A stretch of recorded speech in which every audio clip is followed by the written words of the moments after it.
Settle down, settle down, everybody. Settle down. I'm here. I'm back at it again with another video. New York City doomed this middle class. That's what we're gonna watch today. I know it's not on the screen right now. I'll show that right now. Boom. New York City just doomed this middle class. Now we know it's all expensive to live in New York City for a studio. Cost you about like $2,000-$3,000. That's why I would never move to New York. I swear I would never move to New York. I'm from Chicago and I would still never move to New York. But we're just gonna go ahead and get into this video of why New York City doomed this middle class. Starter homes are disappearing from the United States. In the early 1980s, as many as 40% of the new homes built were considered entry-level. By 2023, just 9% fit the criteria. Give it another 20 years and literally no young person will be able to afford. Yeah, we don't have to wait 20 years for That's that crazy. to happen, because here in New York City, it's already happening. And while the prices for entry-level homes here start at around $200,000, for most people, living in these places becomes impossible after a year or two, because spending that amount of money will only get you a one-person studio in most of the city, making New York a place that's quickly running out of room for most of its residents. And the worst part about this is nobody in charge seems to care if New York's middle class disappears permanently. $200,000 just stalled for 2 years as buyers and sellers just remained too far apart on price. Now the sellers are caving. The average apartment price in Manhattan will now cost you only $2 million. What are you getting? Used to be a smaller condo, a smaller space, and someone would upgrade $2 million as they get married or have a family and want to move. But now we're actually seeing that most people are buying their first home as a single family residence. Rents have been steadily rising in New York City in recent years, but incomes have not kept pace. Median rents in New York City rose 18%. A new survey reveals 85% of New Yorkers say the cost of food is rising faster than their income. Nearly half of the people surveyed say it's harder to afford groceries and find themselves cutting back on healthy stuff. Meats, poultry, fish, eggs are up nearly 25%. Cut back like about mud. all of the headwinds that a 30-year-old Changed my whole diet. Student loan debt and car loans and credit card debt. And I then need they have to eat rising more. rent. And so it's hard to save for a down payment. And for a person like this with a high metabolism, So if you thought homes in America were overpriced, here it's newsworthy when struggle. something hits the market for under $1 million. And what nobody's talking about is this unaffordability Just to keep crisis. my It's weight up. only going to get worse in New York, because it's not just the home prices here that are forcing average people to leave the city. Literally everything in this city that has a dollar sign on it costs more here than it does anywhere else. Want milk? That'll cost you almost $10 a gallon. Deodorant? Get ready to fork over $20 to not smell like the rest of the city. Speaking of smells, if you're brave enough to take the subway to work in the morning and put your life on the line, that'll cost you almost $3. All to work for a paycheck that in most cases will not cover your rent. Something one out of every 3 New Yorkers spend half their income on every single month, leaving folks with very few opportunities to save anything, let alone buy a place and build wealth. Something the middle class in America has traditionally done through home ownership. You start working, buy a home, and it builds equity, increases in value, and serves as your primary residence. At least that's how things are supposed to work. But here, that home you bought, it's a one-room apartment for one person only. They're not even like paying the prices, and I'm paying for that. Married and your life expands in any way, you'll be forced to move out of that place faster than you can say eviction, which is essentially what's happening to New York City's working class. They're being evicted from this city by a series of economic factors that none of our wealthy progressive elites think are actually a big deal. High apartment prices? Who cares about that when you've got a job sitting at a desk somewhere earning hundreds of thousands in income, which you can use to buy the overpriced eggs at our supermarkets without batting an eye. And if you have no desire to ever build a family or expand your life, living in a one-room apartment isn't a big deal either, and you won't need that $800,000 two-bedroom we just saw a news article about. And as you're about to see, anybody who wants to own something that's bigger than a tiny shoebox apartment here, they're gonna need a way to get filthy rich. What? How much money do you need to own a nice apartment? I need to know. Like, because $1 million just to own an actual apartment, that's the same.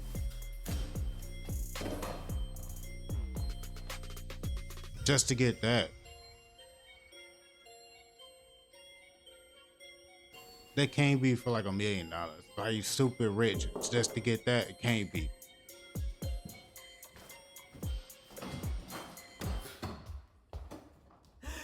I swear on Ed. And if you sleep in that bedroom and you're hungry, look at that. You can make yourself a snack right here. You got the stove and the fridge all in this one spot. That's pretty good. But renting this for $3,500 a month is $3,500 a month. For over $800,000, which is the price of that other 2-bedroom. But this is what you'd consider to be a starter home or a starter apartment. It's the right size for somebody or a couple, maybe who are starting out professionally and don't have a whole lot of stuff. And traditionally, somebody starting out in the workforce would be able to scrape together a small down payment after a few years and get something like this. But if that's no longer possible and people are paying rent their entire professional lives, that really screws up what how would you own anything? The working class has built wealth. You have to keep paying for everything. Nothing is yours. This dynamic of unaffordable starter homes and homes in general isn't unique to just New York. It's happening everywhere. The starter homes are disappearing from the United States. In the early 1980s, as many as 40% of the new homes built were considered entry level. By 2023, just 9% fit the criteria. Give it another 20 years, and literally no young person will be able to afford to purchase a home, period. Yeah, so in New York City, you don't really have starter homes that someone started. They messing up the young generation for real. Anything that's getting purchased around here is probably getting purchased by somebody who is already of means. And the reason that this is such a disaster is because if you're able to own what becomes your primary residence and then sell it after a while, well, it means you'll be able to recoup what is the largest expense most people have: housing. Man, this is definitely a tight sink. This might be a wow. I'm not doing it. Man, look at this. I'm not doing it. But you know something? Every apartment in this city is like this. No, I'm not doing it. I'm not doing it. Like this, or you can way overpay to say that you own something like this. No. Starter homes in this country, it causes a couple of problems. The first Did the door problem, didn't even shut all the way? Come on, man.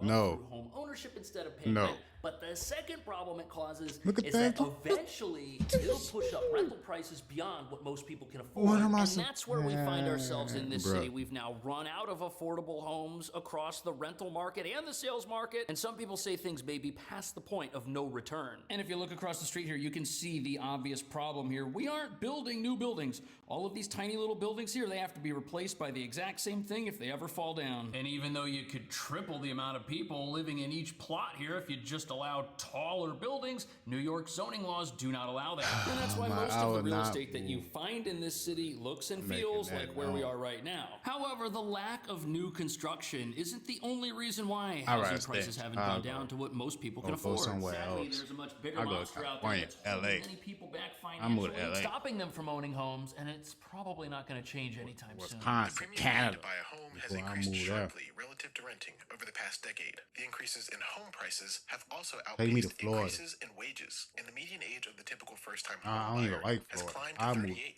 That's up from age 29 in 1981. So people used to buy what would be considered starter no homes disrespect in to their Florida 20s, people, but but now I just don't like Florida. In their 40s, essentially. Now, one recent report has the average sale price of a home in Manhattan costing $2 million, which is just an insane amount of money. Well, let's say you're able to find one for $1 million. Here, I found one. It's got terrible pictures, which are shrunken down for some reason. We got $999,000. And what do you have for a monthly payment? Well, you've got a mortgage payment, which is going to be around $7,000 a month, and then maintenance fees, which include taxes, of around $1,900 a month. $9,000 a month to experience home ownership. Just to own my home, I gotta pay $9,000 a month. The other $5,000 plus dollars a month that you're saving and invest that money somewhere else and get a return on that. Home ownership almost so even the money make sense for many that people I'm working, in New York right buying now, the house, because of the rental and the money prices, that I'm getting from renting, working, unfortunately. Now, yes, paying for could the HOA drastically fees and increase all the that number shit. of starter homes here if you would build more of them. However, we don't just have restrictive zoning rules. We've got another problem. Look out this window here. Look at all these buildings packed up next to each other. There isn't any vacant land or any space to build new stuff. The only way to build here is up, and we're not allowing that for some reason. I guess we still want to be able to see the sky, which of course won't be possible if you fill up all the empty space we've got here with a bunch of skyscrapers. And if you were to do that, blocking the view of everybody that owns a home right now would devalue the price of their homes, revealing that people who already own something now are totally against the idea of newcomers to the homeownership game like me or you, which has a lot to do with why there's so much opposition to remind me of a place in like China. However, I think it's like China, Beijing, or whatever, further down the doom spiral where the of buildings are affordable stacked home on prices top of that each it other. should be serving as The a canary in the coal mine, expressways, so the to speak, for roads, other cities that don't all want to that build homes either. goes through Only the it isn't buildings. able to serve in that manner for If I'm itself. not wrong, for correct me some if I'm reason. wrong. Now, new data backs it up. Rents have been steadily rising in New York City in recent years, but incomes have not kept pace. The Fiscal Policy Institute just released a report that found that median rents in New York City rose 18% between 2019 and 2023. During that same period, incomes only grew by just over 11%. So the only way that incomes can rise slower than rents are rising is if you have a shortage of places to rent, which is where we are right now. We're actually in the worst housing crisis New York City has seen in the last 50 years. It's crazy. 1.4% of apartments are even available to be rented. And right now the average upfront costs to rent something are $13,000, an amount of money that would bankrupt most people. And what that creates is a situation where you have people who are stuck in an apartment where they might be paying too much to move, or where they might be missing out on certain aspects of life, but moving from that apartment would cost so much money that they end up staying there. And God forbid you lose your security deposit when you move. Oh man, that's an extra month of rent on top of that $13,000, and then the movers. I mean, you could be paying $20,000, revealing that everyone who rents here is a prisoner to some extent. My Now, some of you might be thinking, well, if renting's a bad move and if housing demand is so high, why don't I just buy every place I live in? For example, if all I can afford is a studio apartment for a couple $100,000, if I've got the money for it, I'll buy it. Well, you can studio couple $100,000. But the problem is a one-room apartment might not be a place that you can live in for a very long time. And statistically, if your housing needs change within 5 years and you sell within that period, you'll lose money. And this rule is known as the 5-year rule. But here's why it doesn't always apply, especially in overpriced markets like New York. This is a one-room, one-bathroom apartment. It's a studio, and it costs almost $500,000. And if you look down here, the last recorded closing was back in 2016 for around the same price, which is what it's selling for today. Whoever bought this thing 9 years ago is gonna lose money on it. And even if they sell it for the exact same price, they still have to pay the broker's commission. They have all the costs of owning it, the carrying costs. And if the home you buy here doesn't go up in value, that could blow up all of your plans for financial freedom and wealth building for sure. But losing money on your primary residence, if that's the worst thing that happens to you in New York, consider yourself lucky, because now prices are so high that even buying the things that are supposed to go in the apartment and keep you alive while you live here is becoming impossible for most people. That's crazy. I'm $8 for some cereal. How much? $15 for some poppers? This is crazy. $2.49 for the basic Walgreens water brand. Man, I'm not having no. I wouldn't even have no. If I wouldn't move to Chicago, I wouldn't even have kids. Don't even come to me talking about no kids. And in fact, they're so high. I mean, New York. If I move to New York, feeding themselves. don't even come to me talking about no kids. Deal here when people are also trying to pay their overpriced I don't want to hear it. rents. 85% of New Yorkers say the So cost I'm of so food hit you is with. rising You know how faster much than their diapers income. cost? You know how Nearly much half of milk the people costs? surveyed say it's harder to afford Shorty, we groceries and can't find themselves afford cutting that. back No. on healthy stuff.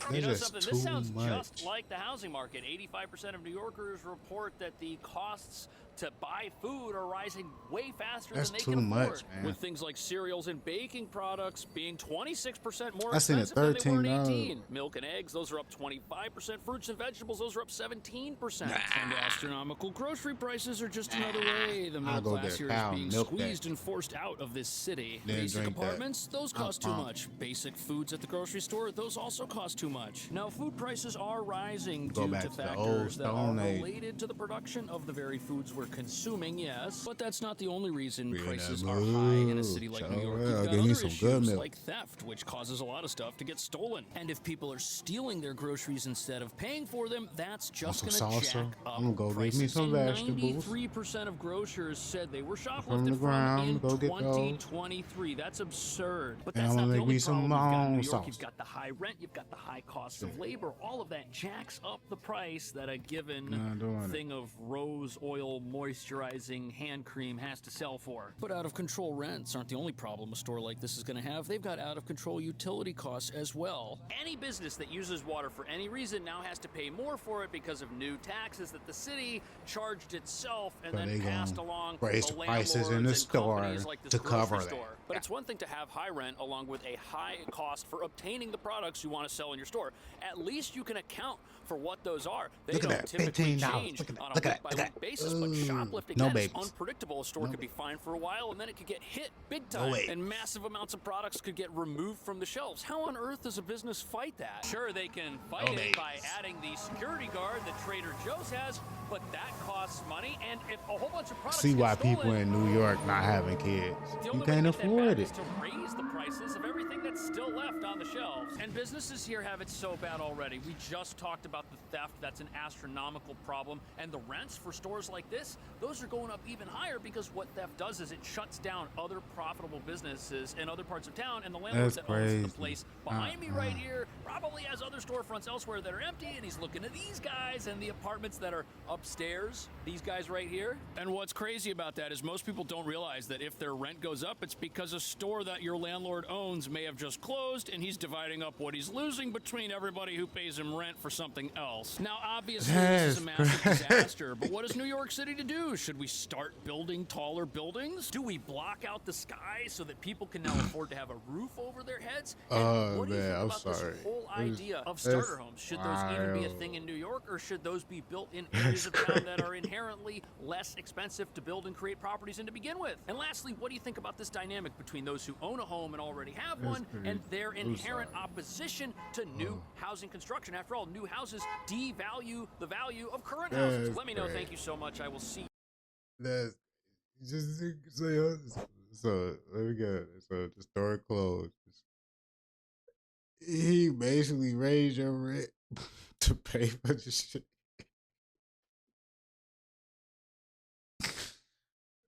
Man, they'll do it for this video. I ain't never moving to New York. I would never do it. Don't even ask me. Don't even ask me.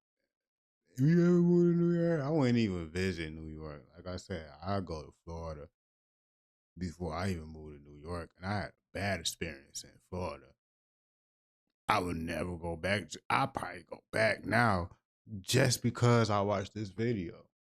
So Florida, I will be seeing you soon. I'm out.